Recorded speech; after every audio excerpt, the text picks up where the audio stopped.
And many of the shops, that I know the 4 shops I talked to, they're less than 10 employees and they just can't get away.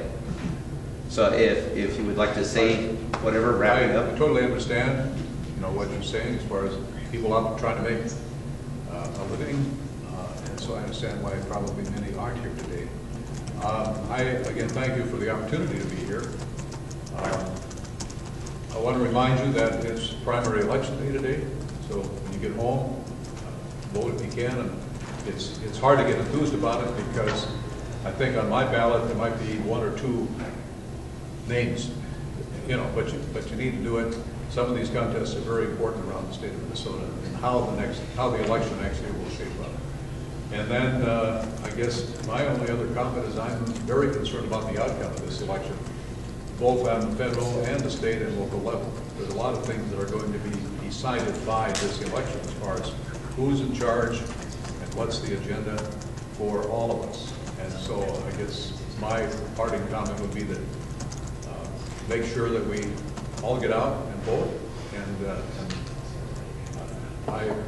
When you look at the energy, I'm concerned about the coal industry that seems to be now the new target. A lot of coal plants being shut down. We're going to be squeezed for energy, I think, as a result of that.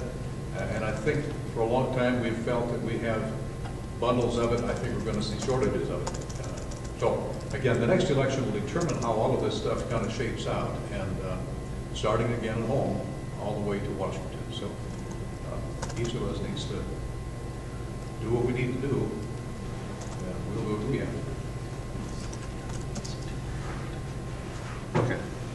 Thank you very much for having me for having this panel. I think it was every time I come here, we were talking about dusting with ethanol. That happened here in Thumper Pond. That was the first time I was made aware of it. Because I was sitting here going, man, it's just like I've been someplace where we talked about that. That was going on. I think you and I both were there actually, but on that particular time, and I don't remember what group it was, but nevertheless we were there, and but that's how you learn.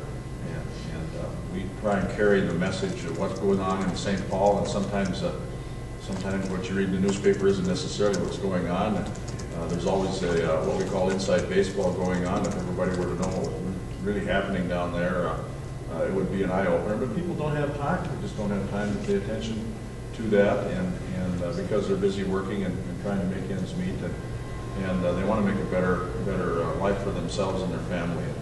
And I guess it's our job, and you send us there to make things work a lot better. And the big thing that I hear when I go door to door and when I go to the different groups is that the government's gotten to be too involved, get out of our way, let us do our thing, and that has to happen.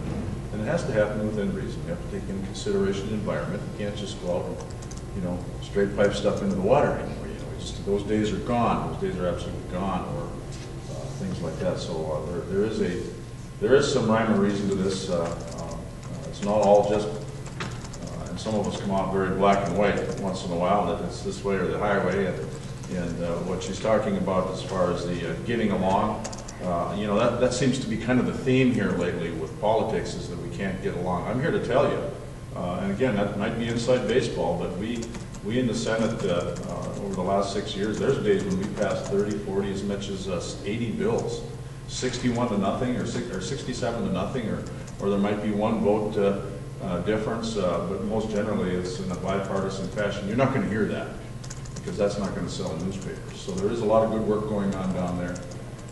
There are going to be some social issues and some real stock grinding issues, whether we're going to raise taxes or whether we're going to, the social bills are going to be on. That kind of stuff is going to be there. That's where we're going to really come to a grinding halt. They send us down there, Republican, Democrat, or Independent, for a reason. And it isn't always to necessarily get along. We're not going to get along on all issues. I don't think anybody up there is going to lie to you and say that we're always going to get along. That's just not going to happen. Never has happened in politics, and it never will. But the bottom line is we're all here for Minnesotans and to make it a better area. And I know you want us to get out of your way and let you do your business and add those 2 employees as you talk, and that's exactly what we want to do. And when we talk about creating jobs, we want to make it available. We're going to make the statutes available so you can create jobs. So thank you again for having us. Thank you. I'll try to be brief. concur with what Bill said. Thank you as manufacturers for the investment that you put into our economy. Farmers, manufacturers, our small businesses out here in state government needs to recognize and realize and appreciate what goes on. The reason that some can't make it here is because they don't have a government job that's going to guarantee them reimburse salary and benefits if they don't make product. And so I appreciate that. I take that perspective to the Capitol, and the government, and the state government, federal government needs to realize that without the taxpayers and the small business owners, we don't have revenue coming into our state. And so like what Bill said, I concur, and I just thank you for what you guys do as small business owners in our part of the state. And please, as you innovate and come up with ideas and suggestions, do let us know, because that is important for us in helping set policy direction. Yes, and I concur with them also. I want to thank all of you for coming out. You know, small business is the backbone of America. It's the backbone of Minnesota. And without our small businesses, we would not be able to succeed. We would not have jobs. So thank you for being job creators. And also, thank you very much for bringing forth the concerns that you have so that we can move your industry in the direction that seems fit. I mean, people think, you know, just because we hold these titles, that we think that we know everything. In fact, we get our ideas from you, and we want to make sure that we're hearing from you to bring those ideas back to St. Paul. The shortages of funding for our job counselors in school, you're right. You know, so many of our counselors right now are so busy dealing with kids with their personal problems at home, with their family dynamics, that is also taking out from, you know, helping them find a job or whatnot, because they got so much going on at home. And, you know, our teachers also having to be counselors and be parents for children. There is a lot going on in this world, you guys. And that is just, it's so sad that, you know, that there's so much partisan politics going on, that we have to remember that you sent us down to St. Paul or sent us to Washington so that we can move our country and our state in a positive direction. And with that, I just want to put in my partisan plug for the 2012 election. It's this election is going to be about freedom or free stuff. So pick which side you want to be on. Free stuff. Free stuff. Government free stuff. Okay. Once again, thank you on behalf of Congressman Peterson for inviting us to this event. And do know that Toni Murden is continuing, and she will continue to be our conduit with your organization. Colin decided when he was first elected, we probably wouldn't have very much clout.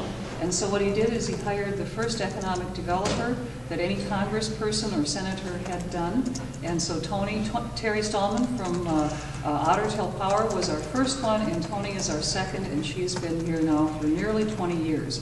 So Toni is there to help you whenever you need it.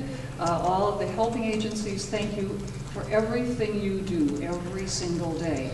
Bob Ness, who's another staff member, was Mr. Vocational Agriculture in the House of Representatives in the state of Minnesota for years and years, and keeps that front and center.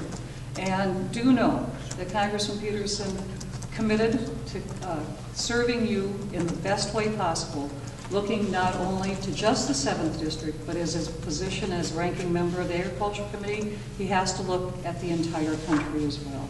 So once again, thank you. Have a happy primary day. Have a happy election day. Thank you.